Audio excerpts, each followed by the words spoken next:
L is for leadership. Do you understand what leadership is? Leadership looks different for everyone. My understanding of leadership is that leadership is influence.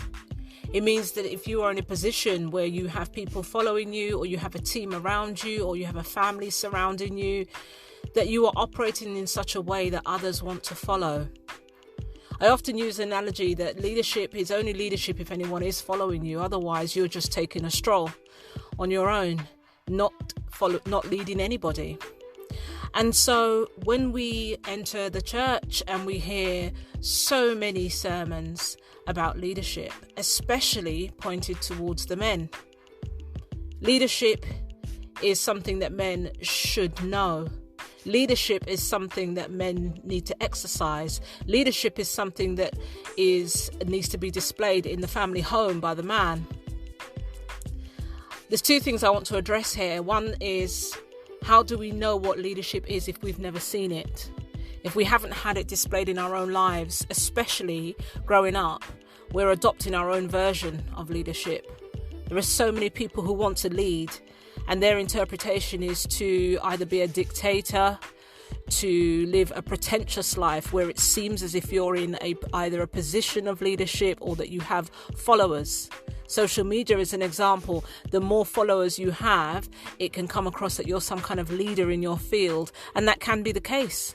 It can be the case, but often it's not the case. You've just got the time to sit down and follow lots of people in the hope that they follow you back. But are you leading them in anything? And if you are, is it anything positive? I wonder. I do question. Now, going back to the men in the church, if you don't have or haven't had an example to follow, then how do you learn how to lead? How do you learn how to lead in a relationship and in marriage? How do you learn how to lead your wife to be? Or even your wife in your home? And this is one of the difficulties that we're facing in this day and age, is that there are so many just grappling in the dark that don't know what it means to lead. I would like to think that there are examples out there, and I know that there are. I know several men, including my own husband. I know several men who are leading others, who are mentoring others, who are being an example to others. But are there enough of them? I'm not sure that that's a debate for this podcast. But the fact is, there are many men who have not felt led, and they don't know where to go with that. Now, ladies, we're also leaders. We're often leaders in our fields. We're leaders when it comes to our children. We're leaders to those that are around us. We're leaders in every sense of the word, in various different aspects of life. And yet, in church, it's proclaimed that the men are the leaders and we are the helpmate. What does that mean, and what does that look like? I've already explained in one of the previous episodes that if we're both trying to lead, it makes it very difficult because there's one person that has to hold the accountability for the headship of the home. If both of you try to do it equally, there are going to be clashes. And ultimately, I got to a place where I led for so long in my singleness, because I was one of those single people who, first of all, was single for longer than I wanted to be.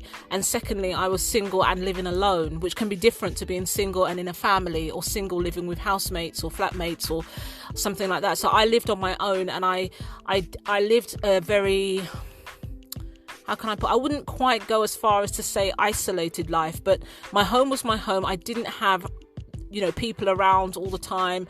My social time was under my control, if you like. So I would go out and meet with friends. I would go to church. I would go to lots of different meetings, and I would be as active as I chose to be. And when I came home, that was my quiet, safe haven. And so I spent a lot of time alone, which I wanted until I didn't want it anymore.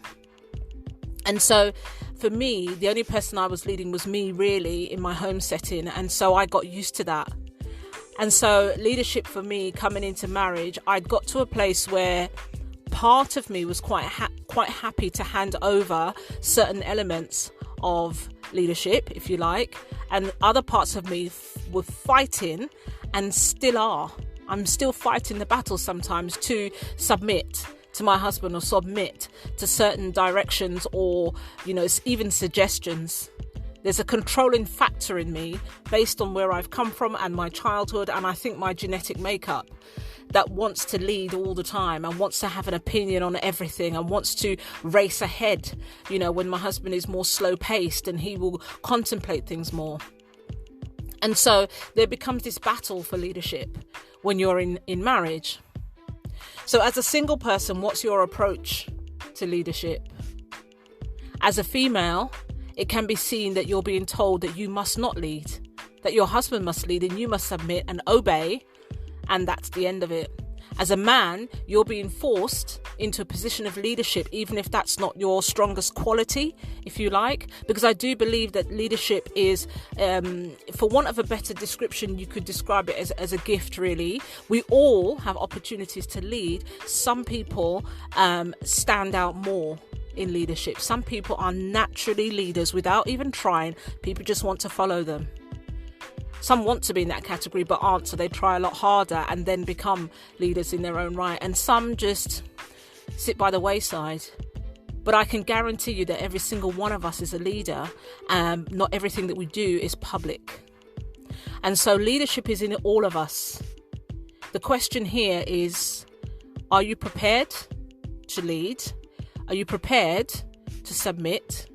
Are you prepared to learn how to lead?